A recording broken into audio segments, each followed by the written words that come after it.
Frente a los diagnósticos en psiquiatría laboral vale la pena tener presente algunos digamos que tips o cosas que hacemos diferentes a, a la psiquiatría de pacientes con patologías comunes. Entonces, valdría la pena, digamos, recalcar que seguimos haciendo diagnósticos de SM4, esto porque el manual de calificación aún no se ha actualizado y sigue teniendo los diagnósticos por ejes.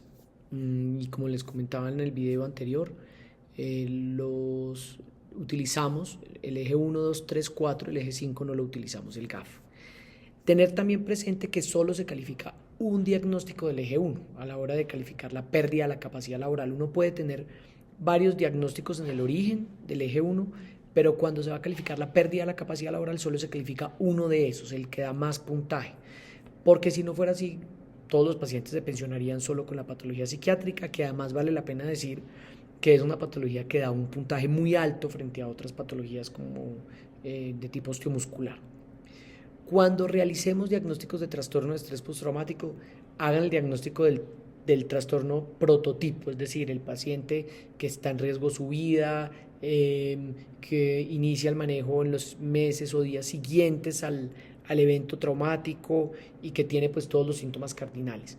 ¿Por qué razón? Porque muchos de los pacientes simulan y exageran o son entrenados por médicos eh, o por abogados para describir un diagnóstico de un trastorno de estrés postraumático cuando no lo tienen. Entonces es mejor, digamos, que solo dejar el diagnóstico de estrés postraumático cuando ocurre ese evento que les digo.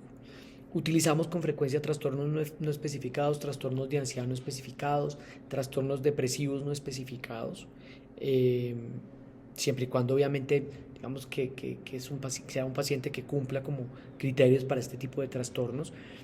Cuando hagamos reacción a estrés agudo, el diagnóstico de trastorno a estrés agudo, siempre y cuando ocurra en el primer mes del evento.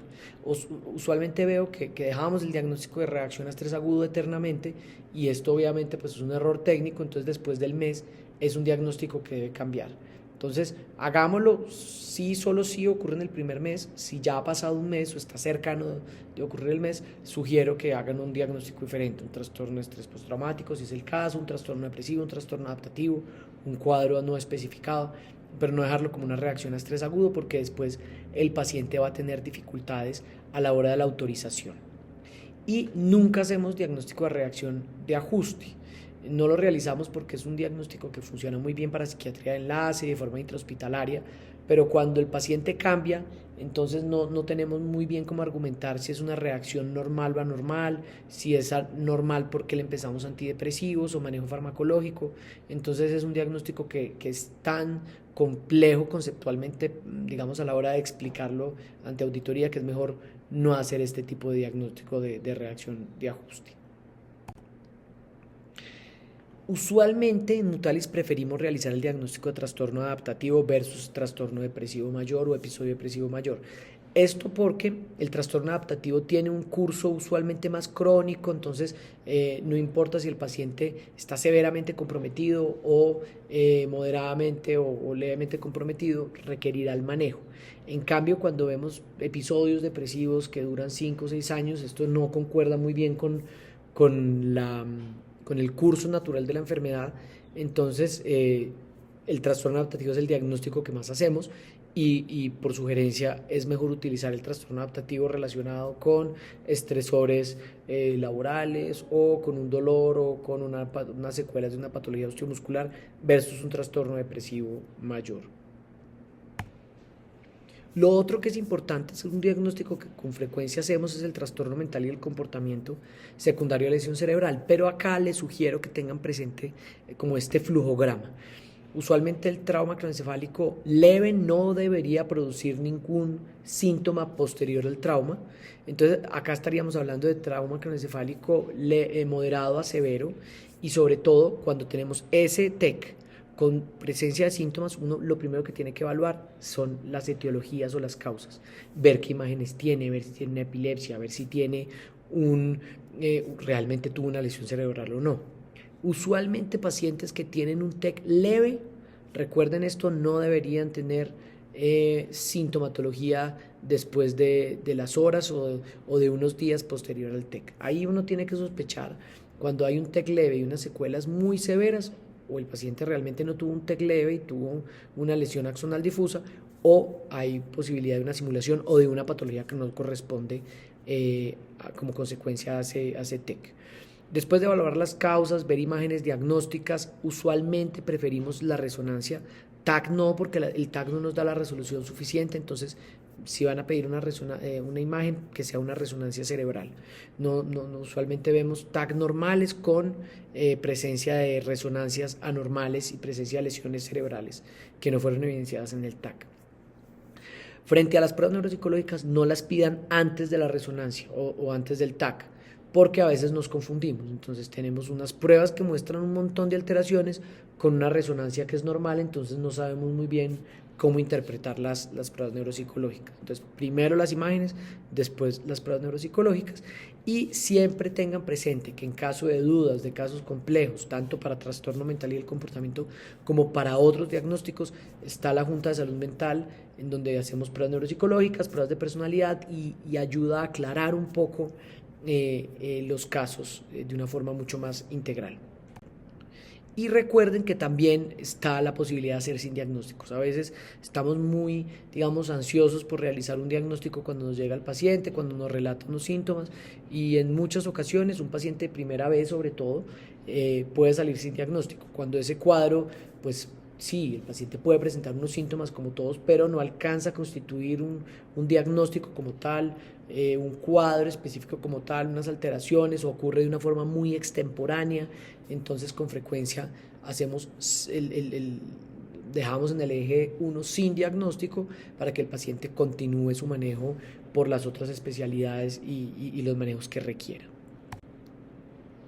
Y por último, vale la pena decir que no es en un gran porcentaje, pero hay un porcentaje importante de pacientes que puede tener cuadros de magnificación especialmente, y una inmensa minoría cuadros de simulación. Entonces, ¿cuándo se debe sospechar simulación y cuándo ustedes deberían, sospechar que esto no tiene una relación con lo laboral y pedir, por ejemplo, una junta de salud mental o cerrar el caso? Cuando los síntomas son extemporáneos, ocurren mucho después de ocurrido el accidente o calificada la enfermedad laboral. Cuando los síntomas son severos e inconsistentes, cuando hay mutismo. El mutismo es un síntoma clave y cardinal de la presencia de simulación, sobre todo cuando ese mutismo es crónico. Cuando hay psicosis, en estos pacientes que es refractaria al tratamiento, que no mejora con nada de lo que hacemos, probablemente estamos enfrentados a un paciente que tiene una simulación o que tiene una patología psiquiátrica no relacionada con el evento, una esquizofrenia, un trastorno psicótico no especificado, un trastorno afectivo bipolar, pero probablemente no relacionado con un dolor o no relacionado con un cuadro derivado del estrés. Cuando no hay respuesta farmacológica, ese paciente que no mejora con ninguno de los síntomas, que tiene unos supuestos síntomas psicóticos pero no mejora con el antipsicótico absolutamente nada, creo que debe ser un paciente que nos debe alertar y nos debe tener unas banderas ahí rojas sobre la posibilidad de que esto no corresponda a una sintomatología real.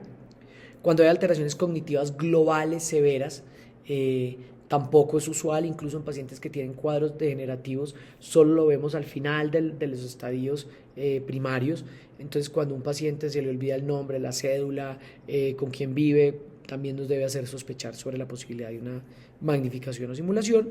Y cuando hay incapacidades prolongadas por psiquiatría. Usualmente cuando un paciente se está incapacitando por psiquiatría, tiende a exagerar los síntomas o a magnificar los síntomas porque desea continuar incapacitado, y esto se vuelve, un estímulo perverso, la incapacidad y la sintomatología psiquiátrica severa. Con respecto entonces a los diagnósticos y algunas conclusiones, entonces es muy importante saber cuál es el diagnóstico que está calificado como laboral, cuál es ese diagnóstico, cuál es el nombre de ese diagnóstico para nosotros identificar cuál es la ruta de atención de este paciente. Ver si este paciente está calificado como laboral, continuar con el mismo diagnóstico. Si no se aleja mucho del cuadro que vamos a atender, si no es un trastorno afectivo bipolar, una esquizofrenia, un TOC, es mejor continuar con ese diagnóstico que ya fue calificado y darle rehabilitación. Si ese diagnóstico está calificado como común o existe preexistencia del diagnóstico, lo que se debe hacer es remitir a la EPS para que este paciente continúe su manejo por EPS. Y al final, si existen dudas, incluso si existen dudas estando ese diagnóstico calificado como laboral, se debe remitir a Junta de Salud Mental.